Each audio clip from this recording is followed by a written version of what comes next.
You are listening to a Clarkesworld Magazine podcast with your host and narrator, Kate Baker. Greetings, Clarkesworld citizens. I hope this podcast finds you extraordinarily well. This is our second story for the month of June 2021, issue 177. I want to thank each and every one of you for stopping by the podcast, whether this is your first story or your over 550th story, or maybe somewhere in between. Thank you for the tweets. Thank you for the support. Thank you for the financial dedication. And if you can spare a few dollars, please visit patreon.com/Clarksworld to see how you can be a part of making this magazine happen each and every month. So our second story is called Poubelle and is by Robert Reed. Robert Reed is the author of nearly 300 published stories, plus more than a dozen novels. He is best known for his great ship stories, including The Memory of Sky, and for the novella A Billion Eves, for which he won the Hugo Award in 2007. He lives in Lincoln, Nebraska with his wife and daughter. You can visit Robert at his website, robertreedwriter.com. And Robert is no stranger here to Clarksworld, having multiple stories all the way back to May 2006, with the Universal Museum of Sagacity, with a whole bunch in between, with his most recent, June 2019 brought you Bonobo, August 2020 brought you Nameless He, and December 2020 brought you Conversations in the Dark. So, my dear listener, I hope that you can sit back. I hope you can relax. And let me tell you a story. 1. Security AIs heard whimpering, diagnosed the source, then alerted the rest of the household. A baby Moggy had fallen inside one of the nearby recycling hubs. Of course, the children hurried outside to see, and being noble souls, they dragged the half-suffocated creature out of the garbage. But the rescue had barely begun. Social agencies needed to be alerted. Whose baby was this? And why would they abandon the poor thing? DNA identified a local couple as parents, but tragically, those Moggies had died days earlier in a fire that might or might not have been arson. The venerable police claimed to be investigating, but there were no viable leads, and they didn't care to offer explanations for why the public security AIs had failed or how that little orphan managed to crawl past each of the hub's safety hatches. As a courtesy, the household received a comprehensive list of public orphanages. In addition, private shelters made bids to raise the child, but Moggy babies, particularly those from wicked circumstances, demanded heroic amounts of developmental help. The best facilities would accept her only if suitable donations were made, and this particular family already knew too well what it was like to have their good hearts abused. Why not keep the girl here instead? Not only the children asked that question, several adults, charmed by this pretty little venerable, admitted that the household had lived too long without a Moggy. That's why they officially adopted her. Wetware lawyers appealed to the courts. Digital forms were filled out and filed. The family's very public intention was to spoil the girl with long baths, rich food, and pristine water. Add to that some significant pampering from attentive machines, plus the occasional hard affection from the children. And because every Moggy deserved to be literate, the precious girl was taught to speak, read, and write a simple but very respectable language. French. One of the original Earth tongues was picked for the very best reason. The father of the all ancestors came from that tiny patch of left behind ground. AI teachers settled on a Parisian French, a particularly lofty strain of that utterly extinct tongue. Poubelle. That's what the children named their Moggy. A lovely word to certain ears, and descriptive too. Poubelle meant trash can. For 6,000 days, one venerable human lived in the rarest Moggy heaven. A massaging bed dominated her spacious warm room. She had toys and tutors, libraries, and a full wardrobe. Her daily clothes included clumsy, brightly colored costumes worn without complaint. But she was allowed to dress herself too, like tonight. For her own fine reasons, she had put on trousers and slippers and a tight-fitting red shirt. Talking dolls and mathematical puzzles begged to be played with. She ignored them. With her family scattered, she stood alone, waiting impatiently beside one of the home's minor portals. An ear that had been called Jolie was pressed against what wasn't a true door. Muted sounds drifted in from the outdoors, animal wails, animal singing, and once in the distance a feral moggy cursing some grave injustice. None of those noises mattered. What she wanted arrived with a sudden stillness, the nearby world abruptly closing its many mouths. Of course, it might not be him. After all, the world was full of dangerous souls, and the moggy had learned how to swallow her hopes. But the silence ended with a familiar voice, low in timbre, very close, using a language so much harsher than Old French. And after the final yip, he added, trash can. Opening her purse, Poubelle checked on her money and the little revolver, then pulled the long knife from the hilt, riding her belt. A convincing smile filled that pretty teenage face. Then came the plea, I want to be outside, and I promise to be very, very careful. Everyone heard her. Nobody reacted. Please, please, please, she kept calling out. Yet nothing happened. As expected. Brandishing the knife, she began to strike what wasn't a door and would never show damage. But futile gestures helped to remind others that she was feral-born, and when frantic, she was likely to harm herself with that nickel steel blade. The children spoke among themselves. These were perpetuals, and Poubelle would never learn more than a few words of their dense, thoroughly contrived language. But her smiles and piercing screams had their own meaning. Those young gods couldn't ignore the caterwauling, and that's why an older child known as Fret made a special trip to open the portal for silly Poubelle. A long grove of Haumea walnuts filled that portion of the yard, and in the shadows, standing tall, was a wild Reynard. Here I am, he called out, in the shrill tongue of great predators.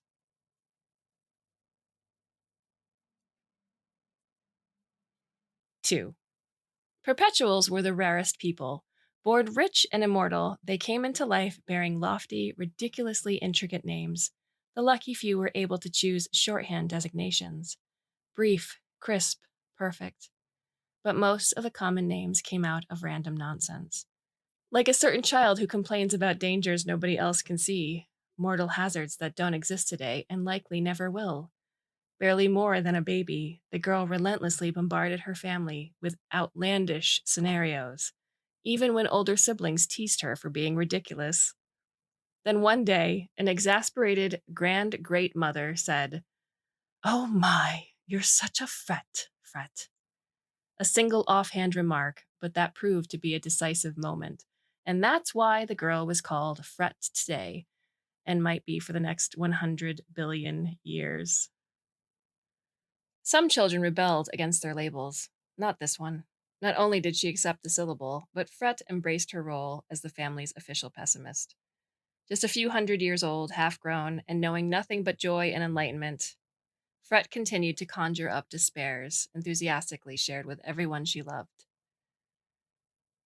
Define these mortal hazards, her siblings demanded, with many of the adults listening on the sly. What are you so afraid of, Fret? Clear, easy to refute scenarios should be avoided. That's what the girl learned early on. And to always protect confidence while dispensing her warnings. Our enemies are gathering, she might say. Right now, over the horizon, they're plotting against the family. Against me. But there aren't any horizons, the littlest babies complained. We see everywhere and everyone, always and forever. Of course, adults and the older children knew what she meant. The horizon was an expression, and even the most formidable eye had limitations. Someone always attacked Fret with old logic and happy numbers. So, how old is our world? They asked. A precise birth date existed. 20 million years and an afternoon, was the girl's sarcastic answer. And how long have we been in this world? 20 million years minus a few mornings. And who are we? Humanity. And here, just in this one new world, how many human species peacefully coexist? There was a precise count, but it was more important to irritate her audience. Just two of us, Fret said. Mortals. And us. Perpetuals didn't like the word mortal. In the wrong circumstance, they were just as mortal as anyone else. Venerables was the title given to that multitude of human based species sporting wet brains and brief lifespans. Trillions of them shared this world and the rest of the solar system with a few million bioceramic minds. They were the ageless, durable perpetuals, except, of course, none of them, not even the father of all, was truly and forever invincible. Say what you want about Fret's ravings, the girl told gripping stories packed with rich details and just enough plausibility. The status quo only looks strong, she often claimed. Then she would imagine prophets or new human species who would unite the venerables. Or she'd describe some minor injustice that would create a chaotic mob, and that mob would attack them with plasma torches and fission bombs. And worst of all, the venerables would drag the smug family out of their mansion and strip them of their ridiculous wealth. Apocalyptic stories were fun to hear and fun to dismiss.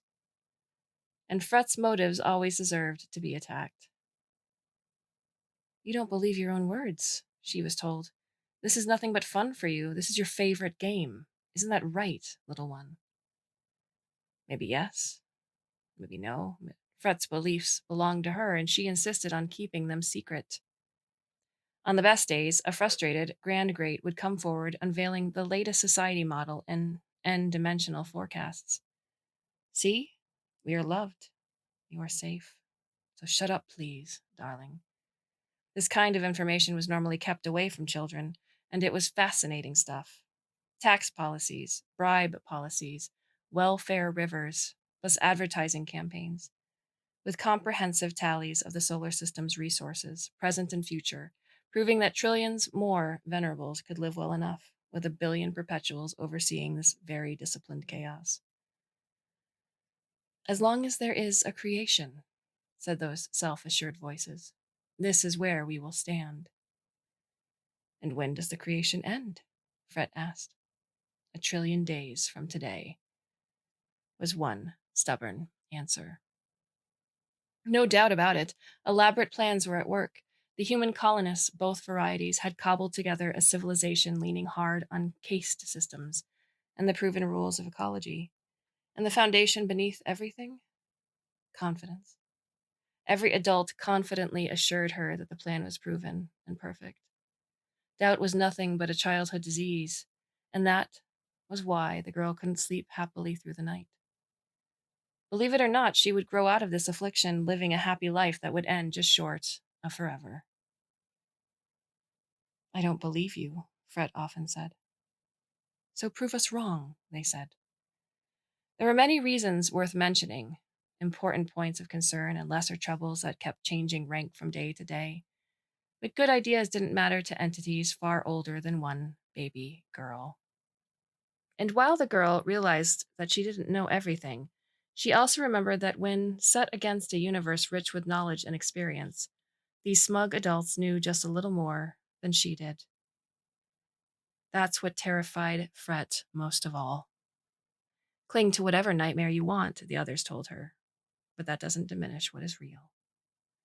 Agreed, said the fearful child, letting them see her tremble. 3. There you are, Trash Can called out.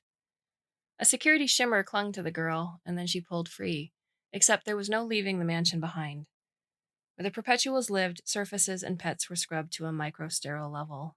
What the girl carried was the distinct odor of nothing: empty hair, sanitary breath, and ass scrubbed clean by eager machines.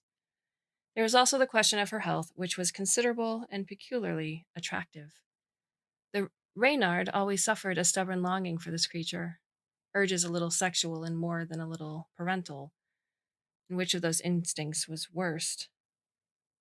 Moggies were ancestral enough to pass for an earthly human, while the Reynard was something else entirely. Using the city's ruling dialect, he called her Trash Can. My Renard, she replied in his language. Offering the most human piece of himself, his right hand claimed her little hand, shaking it vigorously. A politeness taught to her when they first met, and now a tradition that always made her grin and laugh. He was a predictable ape, and he would never stop appreciating that. Where tonight? Was her first standard question. Genuine nights didn't exist for this world. Hunting, then different fun, he promised. But first, they had to escape the heirloom trees. The Reynard despised the darkness under these massive branches, and the hard black nuts rumored to be delicious but not belonging to him. The city beyond was his home, his garden. Leading her past the last demon wall, they emerged into a vibrant, fabulous landscape, plastic buildings and glass needles pushing high, while a trillion kilometers of catacombs lay underfoot. By day, the dwarf sun was a faint smear of heat encased inside solar collectors and flare collectors. But the sun had just set, 10 billion bright windows helping to light the scene, helped along by advertisements targeting the vulnerable and spotlights deployed by a public police and private militias. Except nobody dared to try selling insurance to the Reynard, or to question his movements, or in any way risk his anger. That's because he was considerably important human, not a thousandth as powerful as any perpetual, but still an authentic lord, marching with purpose through his gorgeous pasture. Hunting was exactly what it had always been. The prey were small, cautious bodies left vulnerable between hiding places. Chasing them was Trash Can's joy, and she was rather good at it. Hard shouts and slashing gestures with her toy knife were enough to scare most victims. Like tonight. A mated pair of Hamish gophers panicked, running exactly where they were expected to run, into a subground runway, straight at the other half of this effective team. The Reynard didn't need knives or noise. His famous face is his weapon, delivering a reputation built over the years. Yes, these little souls could turn and run away again, and one of them might escape. But that left the spouse to suffer untold miseries, and they were a loving couple. Neither would abandon the mate, and seeing the Reynard, they accepted their shared doom. Stop, he said. Instantly, yes. Kneel. To the pavement, knees, and pursed lips too, and beg for your next breaths. Not that they were physically endangered. Reynards were capable of murder, but nobody this small could ever be in mortal danger. Harassments. That's what the gophers were afraid of. Legal maneuvers.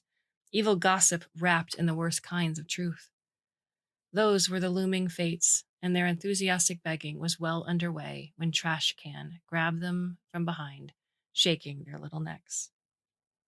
A few moments later, two hunters emerged from the runway with the single key to a well-stocked locker. Common foods and sweetened water became a dinner enjoyed by the Moggy, tolerated by the Reynard, and then after marking the locker's corners with their fragrant urine, they took a cap car to the next adventure. The girl's favorite club was popular with raptors, Reynards, and other high carnivores. A few Moggies were allowed to watch the fun from the back hallways, but only one Moggy was welcomed on the dance floor. Bottled aviaries sang tunes that would be old next week, forgotten next month, then rediscovered in 10 or 50 years. One splendid raptor guided Trash Can along the dance floor, his ceremonial wings spread wide, leaving the Reynard free to move where he needed to be, taking care of various bits of business. Success never ends, the great proverb warns, and it was well worth adding, only the fool takes these words as a comfort. The tiny newborn son was on the other side of the world when his Moggy came off the dance floor to find him. I'm tired, she announced. And thirsty, he guessed. Somewhere quiet, she said. He named an even more exclusive business where pure water was mixed with a multitude of joyful drugs. Yes, this way. They left through a lesser doorway, emerging on a street that she had never walked before, yet there was nothing but confidence in her stride. The late hour wilderness stood around them, never quiet but plainly resting. 200 million sentient residents lived in this corner of the first world, prey and predators, thoughtful AIs and idiot machines. And there was also one towering structure filled with perpetuals, which, from the Reynard's point of view, was one tower too many. If only scaring the gods was as easy as scaring a couple gophers. Wishes and success. When hasn't life been defined by those two measures? Walking behind the Moggy, the Reynard used French. Poubelle. She turned, taking a backward step before stopping entirely. Then, in that extinct, half lovely language, she asked, Vous connaissez français? He knew her language better than she spoke his. Now the Reynard whispered more words, but not in French. I have her, right here, in my sights. The girl smiled, stubbornly ignoring what she heard and the obvious dark tone. I'll take the Moggy now, he said. Her smile vanished. From her purse, that little predator pulled out a savage pretend gun, a gift from the gods, supplied more for their comfort than as a precaution, and the poor girl didn't even suspect that her weapon had been disabled. The Reynard said nothing. What are you doing? She asked. In both of their languages. For the first time, the Reynard placed his less human hand against her shoulder, and he pressed down until he had proved just how strong he was, and how weak she would always be. 4. Poubelle didn't come home by morning. Fret was the first to worry, which was entirely reasonable. Better than her siblings, she appreciated those archaic curves and holes, including that most lovely, sometimes overly loud voice. But most of all, Fret had opened the portal, letting the girl run wild in a world full of teeth and rage. We need to find her, she declared. The house AIs reworked that appeal, subtracting Fret from the solution. We'll look for our Moggy. My Moggy, she said. A statement wisely left unchallenged. Drones and smart flies were tossed into the atmosphere. A trillion public conversations recorded as a matter of habit. Reconstructed portions of the girl's final evening. That last sighting? On an obscure public street, the Reynard grabbing Poubelle against her will, and with that the family's high eyes reached across the first world, but with strict limitations in place. The landscape in question was unwelcoming and shrouded in ancient laws. Yes, inconveniences like that could be set aside, but only if an adult perpetual saw important or convenient reasons. The AIs refused to make any request involving our Moggy. Indeed, a final, far more critical issue had to be addressed. We're certain you know this, but by the codes of self-awareness, Poubelle is considered to be an emancipated adult. Fret was studying multiple rivers of data, but she had cognitive resources to hear the insult riding inside that flat statement. On the other hand, you aren't grown up, the machines were reminding her. Thus your freedoms don't match the Moggy's freedoms. Fret closed her eyes. That Reynard, she said. He knows where Poubelle is. We cannot find him, the AIs warned. Look deeper. There is no deeper, Fret. We are at our limits here. But Poubelle is in trouble. You're talking about a sentient organism with inalienable rights, and we must respect those rights. We know you don't want to hear this. Don't say it. Little Miss Trashcan is an emancipated citizen of the world, except she lives here. Except when she leaves us, which is almost every evening as of late. She's my Moggy, Fret insisted. The machines responded with an unified chorus. First, let's mention how slavery is not permitted. Legally speaking, our household has graciously supplied refuge to a helpless orphan, and each of us should be commended for enduring her shit and her singing. But she's mature now, emancipated. According to every court, she can do whatever she wants with whomever she chooses. She's inside a deep hole. Hurt. Possibly, yes, but as a consequence of entirely free actions. And in this scenario, you have no responsibilities. Fret had stopped asking an army of sensors for more data. She had found what she needed, and her next step was to tell the house, all right, I'll stop worrying about my missing friend. The house had to recognize the lie. But then again, Fret didn't need to be believed. She was the clear master in this relationship, free to tell any lie before doing exactly what she wanted to do.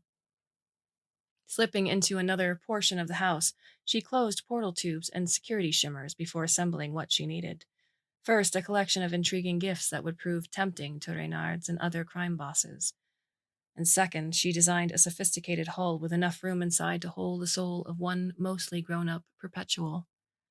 Bold actions always made Fret happy, particularly when she knew that she was right. Poubelle's portal gave way with a touch. Would anyone care enough to try to stop her? She hoped so. In one elaborate daydream, Fret's immediate parents stood in her path, listing the way she was sentimental and ridiculous. And then she lectured them about how evil they were living among all of these impoverished, badly ignored cousins. But nobody took the trouble to intervene. Fret found herself outdoors, standing motionless in the shade of walnut trees, a grove built to thrive in this half-G gravity and the deep, rigorously terraformed atmosphere. Behind her, the great house was a column of premium hyperfiber bathed in soft white light, its foundation reaching into a mantle still being born, while its roof punched through the atmosphere's diamond ceiling. Whenever she left home, Fret felt extra alive. She had no reason to be afraid. The law and her own invincibility always kept her safe. But then again, that's why the Moggy amazed her so much. A corporeal little girl like that, small and weak in every dimension, yet when night came, Poubelle could become frantic, desperate to escape from the safest realm in existence. How could I ever be so brave? Fret asked the final tree. Then one more step was taken, and to every eye she looked like another pretty and very young little Moggy. 5. Another window had been pushed open, but instead of offering a yard full of walnut trees, this window left the galaxy within humanity's reach. The great ship made that possible. Millions of years ago, Fret's ancestors discovered a world-sized starship, abandoned and free for the taking. Every intelligent species was welcome to ride inside the ship's luxurious quarters. All they had to do was surrender wealth, knowledge, and maybe a few empty worlds. With one stroke of good fortune, humanity found herself in a golden age. Yet, just 1,000 centuries later, with no warning whatsoever, the great ship was stolen and then taken out of the galaxy, accelerating toward the Virgo cluster. That one fine window had been slammed shut. Yet humanity continued to thrive. Rich colony worlds built new starships that followed the galaxy's spiral arms. Empty worlds and difficult worlds were claimed and terraformed. And once those places filled up, subsequent generations went out searching for fresh challenges. Some colonies failed quickly, other settlements died over the eons. But there were spectacular successes, enough to make the Milky Way into a human paradise. And that was true, even when the great ship had become little more than legend. One unusually ambitious boy was born in a crowded world. He had an intricate long name and a childhood nickname, but at some point he began to call himself the father of all. I want a solar system of my own, he said. In that, not an uncommon dream. No, this isn't a fantasy. I have a plan. Then he would explain portions of his plan, offering just enough to make most people laugh at him or simply walk away. But a few of his peers said, yes, why not? Because the father of all was an impoverished nobody among the immortals, and his followers were the same or worse. Between them, they couldn't afford a third-hand tug, much less the necessary machinery to terraform one home out of a dead bolide. But there were thriving venerable communities on several nearby worlds. These were humans who refused bioceramic brains and immortality, who lived for 2 or 3 busy centuries and then happily fell into an old age defined by dignity and celebration. In addition, the venerables had inventive habits and frugal natures, and because of that, they not only could afford a suitable starship, they could equip it with the tools necessary to rebuild dozens of worlds. That's where the father found his funding. An empty solar system was identified, a substantial comet was encased in hyperfiber and rockets, and then adventurous venerables took their aging bodies into liquid argon baths, expecting to be awakened on the new home. perhaps in just another 1,000 years. And that's how one man's dream became real. With a crew of loyal followers, the father of all aimed for the proposed colony worlds. The populated heart of the galaxy was abandoned. The father aimed at a thread of dust and star grit that had only just begun to collapse on itself. A weather forecast. That's what guided him. Measuring the push of radiation and the tug of gravity, he could drift into this very empty place, waiting with a patience found only with the most gifted or most crazed souls. For the sake of their health, the Venerables were eventually brought out of hibernation, and when told about the ultimate plan, they screamed. But what could be done? They went back into the frigid Argon, and they were awakened again, allowed to breathe and scream before surrendering to the situation all over again. By and large, Venerables are talented at facing ugly inevitables. Besides, the immortal asshole kept promising to honor their agreement. 20,000 centuries had to pass before a suitable solar system was born. By then, the great ship had vanished between the galaxies, never to return. Humanity was an infestation still racing across the Milky Way, and one self named human set himself up as a king and a god, an ultimate father, overseeing an empire that consumed the terrestrial baby worlds and every other planet and moon and shard of ice orbiting around an M class sun that burned softly, ready to endure for another 100 billion years.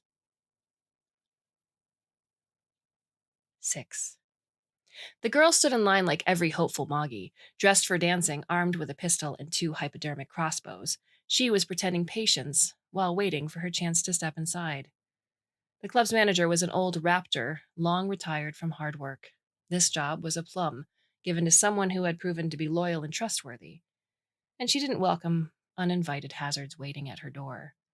She woke the Reynard with the news. He sat up, stood up, dressed, looked at the feeds. Which god is it? She asked. He offered a piece of the whole name, then said, Fret. Just as you predicted, she said. And he responded by reminding her, I've made a lot of forecasts here. They were half a kilometer below the club inside a catacomb, shielded by the best venerable deceptions. Pounding the ashes out of a favorite pipe, the manager stuffed the bowl with fresh pleasures, lit the mess, and inhaled until the fire wanted to burn on its own.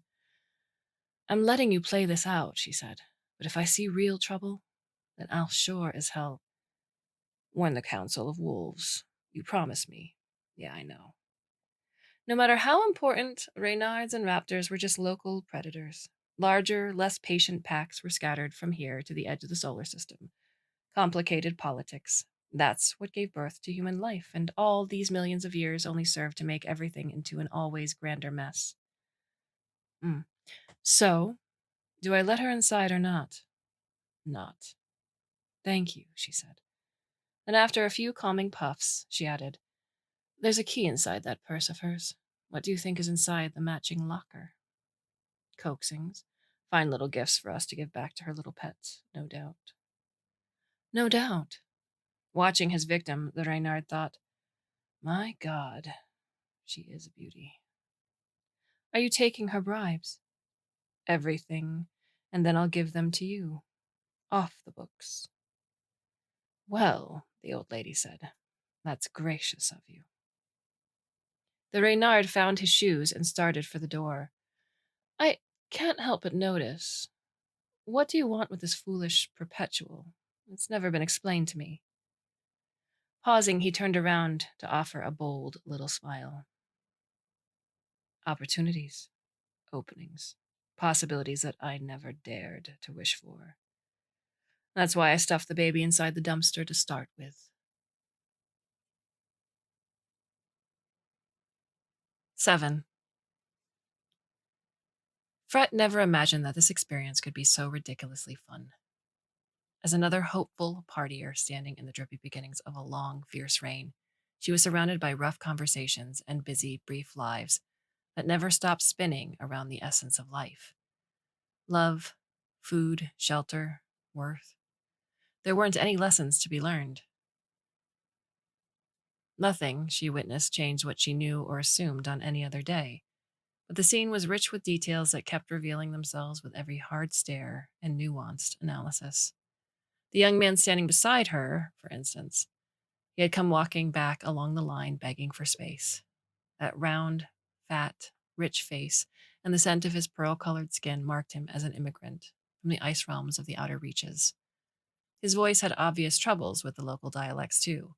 So, yes, of course, Fret stepped a little ways forward, offering a slice of pavement that she had defended all evening.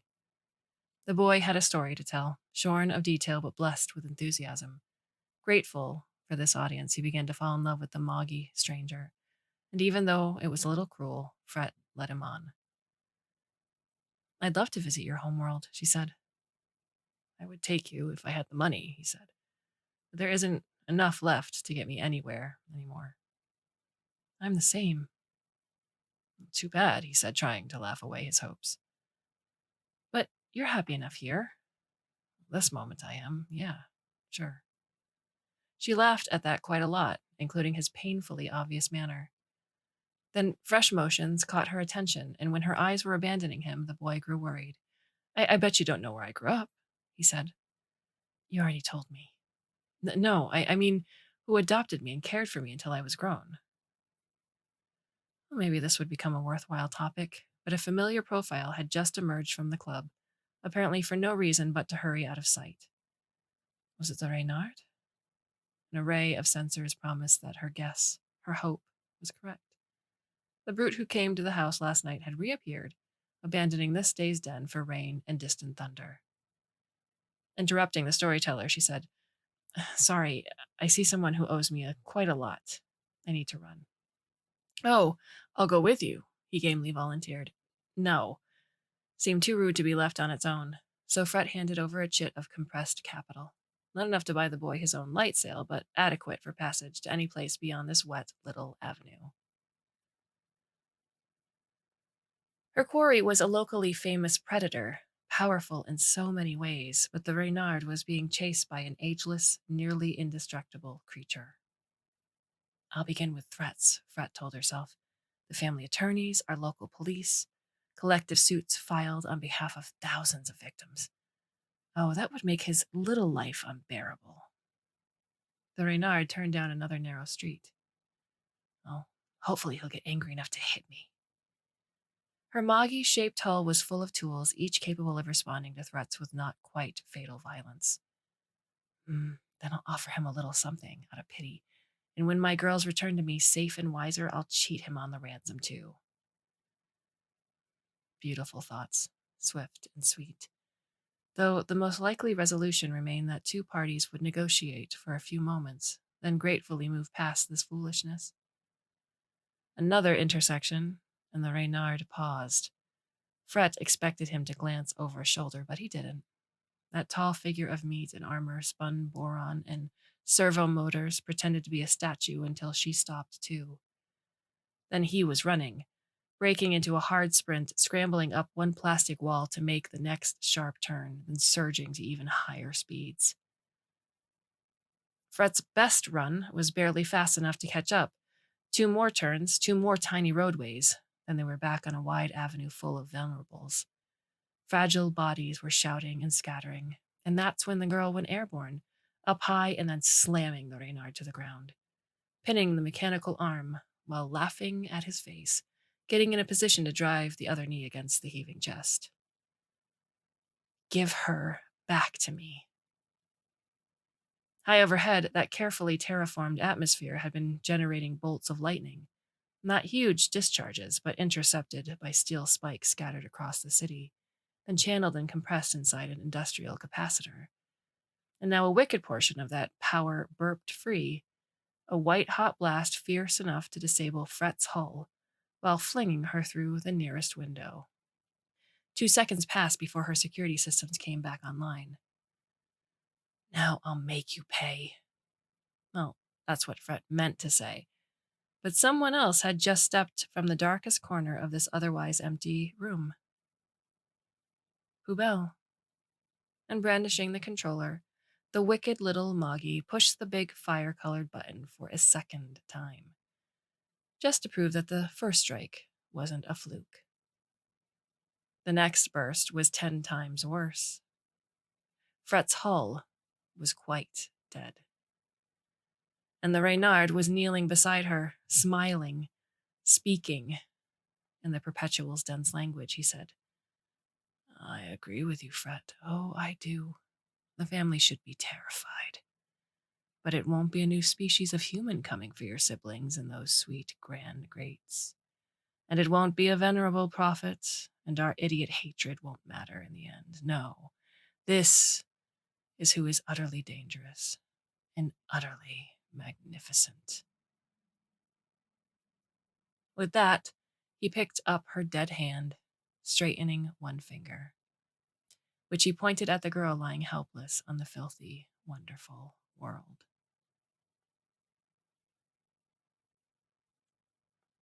8. Welcome news arrived with the morning, and the household began to celebrate.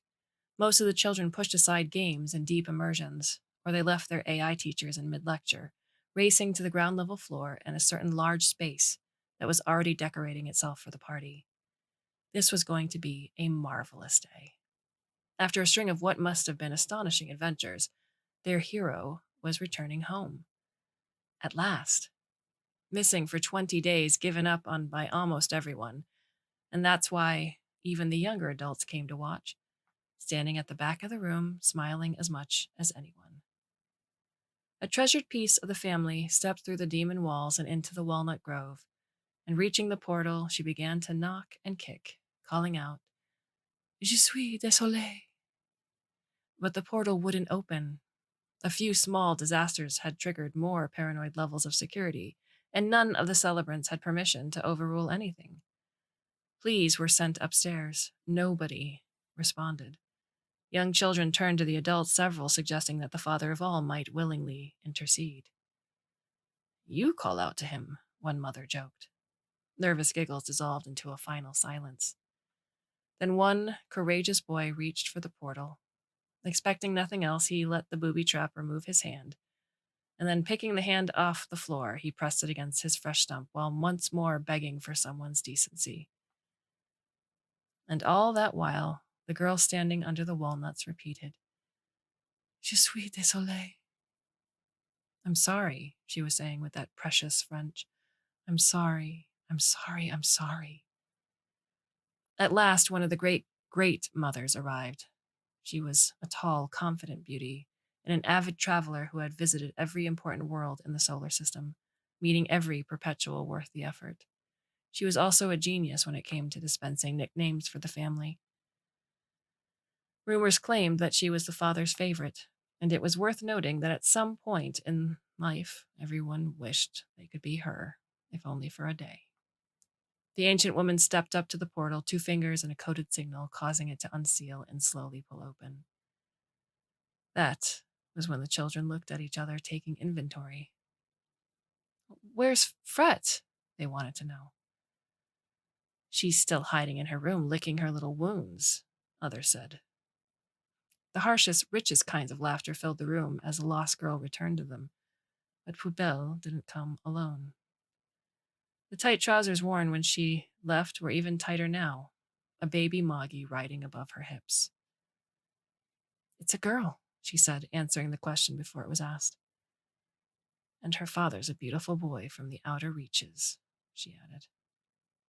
Then, with her own marvelous confidence, Poubelle declared, "My daughter will be the second generation in a long line of pretty pet Moggies." A moment of prophecy that would prove true. For 106 centuries, this girl's descendants smiled when they were happy, wore the funny, pretty, silly costumes when required, and on the day when the family finally turned against each other, they pretended to be surprised. They pretended to be sorry, but always making ready for the next spectacular new world.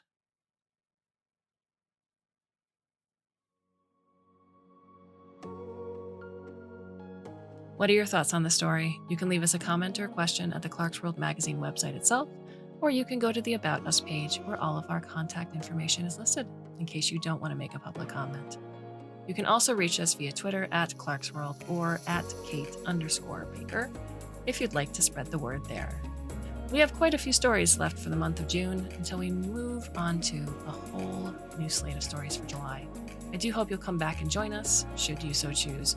And until then, I bid you a very fond and warm and hopefully very, very temporary farewell.